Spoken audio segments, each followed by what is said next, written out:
നമസ്കാരം. ന്യൂസ് ടൈമിലേക്ക് സ്വാഗതം. ഞാൻ ഡാനിയ. പ്രധാന വാർത്തകൾ. രണ്ടാം റെയിൽവേ ബജറ്റിൽ കണ്ണൂരിനും ഇടം കിട്ടി. മലയോരത്തിന്റെ കാത്തിരിപ്പിന് വിരാമം. തലശ്ശേരി മൈസൂർ റെയിൽവേ പാതയ്ക്ക് അംഗീകാരം. റെയിൽവേ ബജറ്റിൽ കണ്ണൂരിന് മോശമല്ലാത്ത പരിഗണന ലഭിച്ചതിൽ സന്തോഷമെന്ന് കെ സുധാകരൻ എം പി. ബാവലിപ്പുഴയിൽ ചുങ്കക്കുന്ന് ഭാഗത്ത് വൻ മണൽക്കൊള്ളയ്ക്ക് അധികൃതരുടെ മൗനസമ്മതമെന്ന ആരോപണം. വാർത്തകൾ വിശദമായി. മലയോരത്തിന്റെ വികസന സ്വപ്നങ്ങൾക്ക് പ്രതീക്ഷയേകി തലശ്ശേരി മൈസൂർ റെയിൽവേ പാത യാഥാർത്ഥ്യമാകുന്നു. റെയിൽവേ മന്ത്രി മമതാ ബാനർജി ബുധനാഴ്ച പാർലമെന്റിൽ അവതരിപ്പിച്ച UPA സർക്കാരിന്റെ രണ്ടാം റെയിൽവേ ബജറ്റിലാണ് തലശ്ശേരി മൈസൂർ റെയിൽവേ പാതയ്ക്കുള്ള സർവേക്ക് അനുമതി നൽകിക്കൊണ്ട് പ്രഖ്യാപനമുണ്ടായത്. റെയിൽവേ മന്ത്രി മമതാ ബാനർജി അവതരിപ്പിച്ച റെയിൽവേ ബജറ്റിലാണ് മലയോര ജനത ഏറെ നാളായി കാത്തിരിക്കുന്ന തലശ്ശേരി മൈസൂർ റെയിൽവേ ലൈനിലുള്ള സർവേക്ക് അനുമതി നൽകിയത്. 50കളിൽ ജവഹർലാൽ നെഹ്റു മന്ത്രിസഭയിൽ റെയിൽവേ മന്ത്രിയായിരുന്ന ലാൽ ബഹദൂർ ശാസ്ത്രി കർണാടകയിൽ നിന്നും തലശ്ശേരിയിലേക്കുള്ള യാത്രാമധ്യേ ഇരിട്ടിയിൽ വെച്ചാണ് തലശ്ശേരി മൈസൂർ റെയിൽവേ ലൈൻ യാഥാർത്ഥ്യമാക്കാനുള്ള ശ്രമം നടത്തുമെന്ന് പ്രഖ്യാപിച്ചത്. എന്നാൽ 20 വർഷങ്ങൾക്ക് ശേഷം 1970-77 കാലഘട്ടത്തിൽ സി ചന്ദ്രപ്പൻ കണ്ണൂർ MP ആയിരിക്കുമ്പോഴാണ് തലശ്ശേരി മൈസൂർ റെയിൽവേ പാതയെക്കുറിച്ച് വീണ്ടും പാർലമെന്റിൽ ചർച്ചയാവുന്നത്. എന്നാൽ ഇതിനുശേഷം യാതൊരു നടപടിയും ഈ റെയിൽവേ ലൈനിനെ കുറിച്ച് ഉണ്ടായില്ല.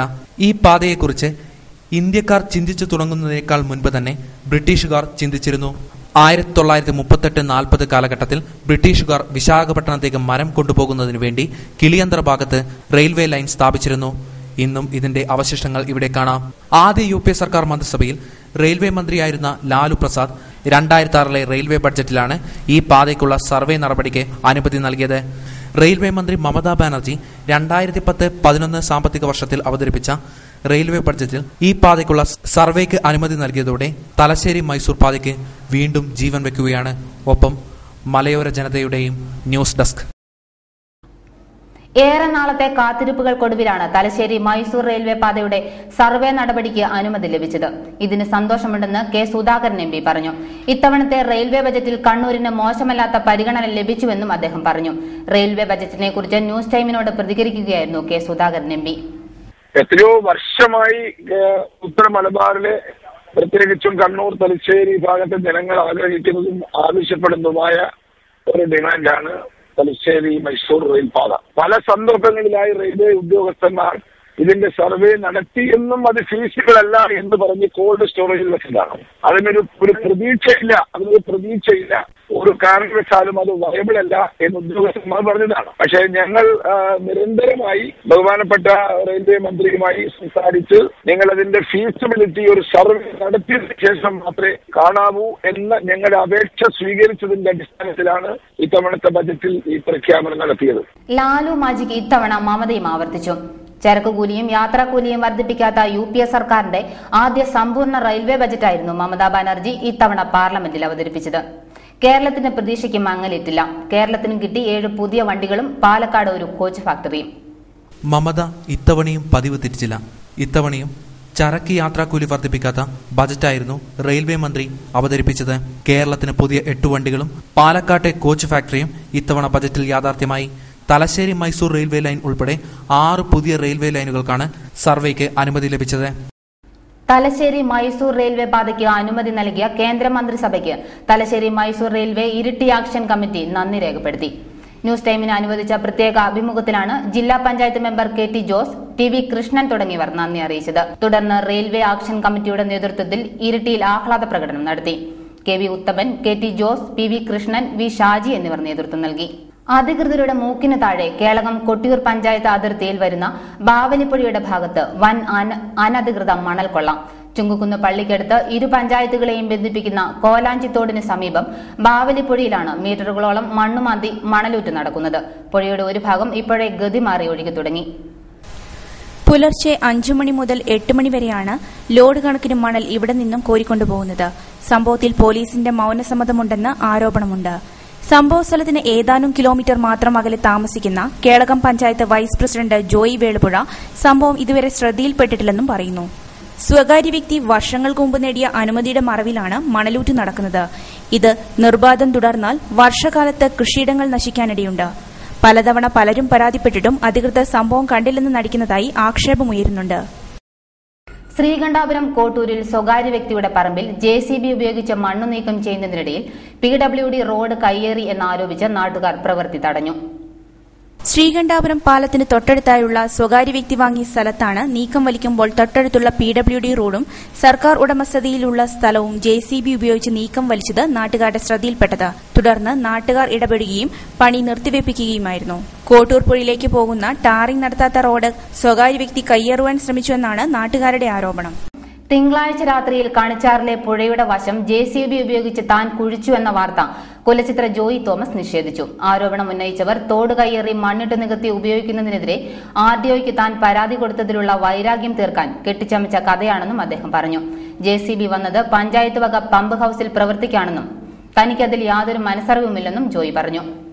തനിക്കും സഹോദരന്മാർക്കുമെതിരെ പരാതിക്കാരനായ പുന്നക്കാട്ടുകുടി രാജൻ കെട്ടിച്ചമച്ച JCB കഥയാണ് കഴിഞ്ഞ തിങ്കളാഴ്ചത്തേതെന്നാണ് കുലച്ചിത്ര ജോയി പറയുന്നത്. പഞ്ചായത്ത് നിർമ്മിച്ചു നൽകിയ പമ്പ് ഹൌസിന്റെ ചാലിൽ കല്ലും മണ്ണും നിറഞ്ഞത് നീക്കാൻ വന്ന JCB താൻ കൊണ്ടുവന്നതാണെന്ന് വരുത്തി തീർത്ത് സമൂഹത്തെ തെറ്റിദ്ധരിപ്പിക്കുകയാണെന്നും ജോയി പറഞ്ഞു. പരാതിക്കാരനായ പുന്നക്കാട്ടുകുടി രാജൻ കൈത്തോട് കയ്യേറി കയ്യാല കെട്ടിയതിനെതിരെ താൻ RDOയ്ക്ക് പരാതി നൽകിയിരുന്നു. അത് കയ്യേറ്റം തന്നെയാണെന്ന് അധികൃതർ അംഗീകരിച്ച രേഖ തന്റെ പക്കലുണ്ടെന്നും നിലവിൽ പുഴയിലേക്കുള്ള വഴി താൻ വിട്ടുകൊടുത്ത സ്ഥലമാണെന്നും അനധികൃത മണൽക്കടത്തിനല്ലാതെ പുഴയുടെ അക്കരയിലേക്ക് വഴി വരികയാണെങ്കിൽ താൻ അത് അംഗീകരിക്കുമെന്നും ജോയി പറഞ്ഞു. മണ്ണിൽ പൊന്നു വിളയിക്കുന്ന കർഷക മഹിമ നമുക്കറിയാം. വെറും മണ്ണിൽ കവിത വിരിയിക്കുന്ന ശില്പചാതുരിയാണ് ആലച്ചേരി ശ്രീദീപം ഹൌസിൽ ദാമോദരൻ പ്രകടിപ്പിക്കുന്നത്. ദാമോദരന്റെ വീട്ടിലും മുറ്റത്തും ഗാന്ധിജി, ഐൻസ്റ്റീൻ തുടങ്ങിയ മഹത് വ്യക്തിത്വങ്ങളുടെ മുതൽ നിരവധി മൺശില്പങ്ങളാണ് നിറഞ്ഞിരിക്കുന്നത്. കളിമണ്ണ് കൊണ്ടല്ല, സാധാരണ മണ്ണുകൊണ്ടാണ് ദാമോദരൻ പ്രതിമകൾ നിർമ്മിക്കുന്നത്. ആലച്ചേരി സ്കൂളിനടുത്ത് ചായപ്പീടികയും അനാദി കച്ചവടവും നടത്തുന്ന ദാമോദരൻ ഒഴിവു സമയങ്ങളിലാണ് പ്രതിമ നിർമ്മാണം നടത്തുക. സ്കൂളിലെ 20 കുട്ടികൾക്ക് പ്രതിമ നിർമ്മാണത്തിൽ പരിശീലനവും നൽകുന്നുണ്ട് ഈ കലാകാരൻ. ഞാൻ ഇത് ചെറുപ്പത്തിൽ എനിക്ക് എൻ്റെ വാസലുണ്ടായിരുന്നു. ചെറിയ സമയത്ത് തന്നെ അങ്ങനെ ചെയ്യാനുള്ളൊരു അവസരമൊന്നും കിട്ടില്ല. പിന്നെ ഇങ്ങനെ മണ്ണുകൊണ്ട് ഇങ്ങനെ വെറുതെ ഉണ്ടായിക്കൊണ്ടിരിക്കും. പിന്നെ പല ഇങ്ങനെ എന്തെങ്കിലും ഉണ്ടാക്കുന്ന രൂപങ്ങൾ എന്ന് പറഞ്ഞാൽ സ്കൂളിലെല്ലാം കൊടുക്കും. അവർ വാങ്ങും. അപ്പോൾ എന്ന് വെച്ചാൽ ചെറിയൊരു പ്രോത്സാഹനം പറയും. അവർ നന്നായി പറയുന്നുണ്ട്. അവിടെ കൊണ്ട് വെക്കാൻ കഴിയല്ലോ. പിന്നെ എന്ന് പറഞ്ഞാൽ ചില സമയത്ത് അധികം ഞാൻ രാത്രി 10 മണിക്ക് ശേഷമല്ല ചിലപ്പോൾ തുടങ്ങുക. ഭാര്യയും മക്കളായ ചിത്ര, മേഘ എന്നിവരുമാണ് ഇദ്ദേഹത്തെ പ്രതിമ നിർമ്മാണത്തിൽ സഹായിക്കുന്നത്. ഒരു പ്രതിമ ഏകദേശം 20 മിനിറ്റ് കൊണ്ട് ദാമോദരൻ നിർമ്മിക്കും. ഒരു മാസം കൊണ്ട് 100 പ്രതിമകൾ വരെ ഈ കലാകാരൻ ഉണ്ടാക്കും. ചായം നൽകുന്നതും ദാമോദരൻ തന്നെയാണ്. 3 സെന്റ് സ്ഥലത്തെ കടയും വീടും എല്ലാം കൂടി അടങ്ങിയ ഒറ്റ കെട്ടിടത്തിൽ പ്രതിമകൾ സൂക്ഷിച്ചു വെക്കാനുള്ള ഇടം ഇല്ല എന്ന് ഇദ്ദേഹം പറയുന്നു. കോടോളിപ്പുറം നെല്ലേരിക്കണ്ടി മടപ്പുര ശ്രീമുത്തപ്പൻ ക്ഷേത്ര തിരുവപ്പന മഹോത്സവം സമാപിച്ചു. ഉത്സവത്തോടനുബന്ധിച്ച് ഗണപതി ഹോമം, മുത്തപ്പൻ മലയിറക്കൽ, മുത്തപ്പൻ ഗുളികൻ വെള്ളാട്ടം, കലശമെഴുന്നള്ളത്ത് എന്നിവ നടന്നു. ബുധനാഴ്ച രാവിലെ നടന്ന തിരുവപ്പനയോടെ ഉത്സവം സമാപിച്ചു. MG കോളേജ് യൂണിയന്റെയും വുമൻസ് സെല്ലിന്റെയും ആഭിമുഖ്യത്തിൽ കോളേജ് ഓഡിറ്റോറിയത്തിൽ സ്ത്രീകൾക്ക് സമൂഹത്തോടുള്ള ഉത്തരവാദിത്തം എന്ന വിഷയത്തിൽ സെമിനാർ സംഘടിപ്പിച്ചു. സെമിനാർ പേരാവൂർ ഗ്രാമപഞ്ചായത്ത് പ്രസിഡന്റ് മുംതാസ് ബീഗം ഉദ്ഘാടനം ചെയ്തു. കോളേജ് പ്രിൻസിപ്പൽ MJ മാത്യു അധ്യക്ഷത വഹിച്ചു. ഡോക്ടർ M മീര, MP സീനിയ എന്നിവർ സംസാരിച്ചു. പെരുമണ്ണ് ശ്രീനാരായണ വിലാസം ALP സ്കൂൾ വിദ്യാർത്ഥികളുടെ കൂട്ടായ്മയിലൂടെ രൂപീകരിച്ച കാർഷിക ക്ലബിന്റെ ആഭിമുഖ്യത്തിൽ സ്കൂൾ കോമ്പൗണ്ടിൽ നടത്തിയ പച്ചക്കറി കൃഷിയുടെ വിളവെടുപ്പ് നടത്തി. പ്രധാന വാർത്തകൾ ഒരിക്കൽ കൂടി. രണ്ടാം റെയിൽവേ ബജറ്റിൽ കണ്ണൂരിനും ഇടം കിട്ടി. മലയോരത്തിന്റെ കാത്തിരിപ്പിന് വിരാമം. തലശ്ശേരി മൈസൂർ റെയിൽവേ പാതയ്ക്ക് അംഗീകാരം. റെയിൽവേ ബജറ്റിൽ കണ്ണൂരിന് മോശമല്ലാത്ത പരിഗണന ലഭിച്ചതിൽ സന്തോഷമെന്ന് K സുധാകരൻ MP. ബാവലിപ്പുഴയിൽ ചുങ്കക്കുന്ന് ഭാഗത്ത് വൻ മണൽക്കൊള്ളയ്ക്ക് അധികൃതരുടെ മൗനസമ്മതമെന്ന ആരോപണം. ന്യൂസ് ടൈം സമാപിക്കുന്നു. ഇനി എഡിറ്റോറിയൽ വോയിസ്. നമസ്കാരം.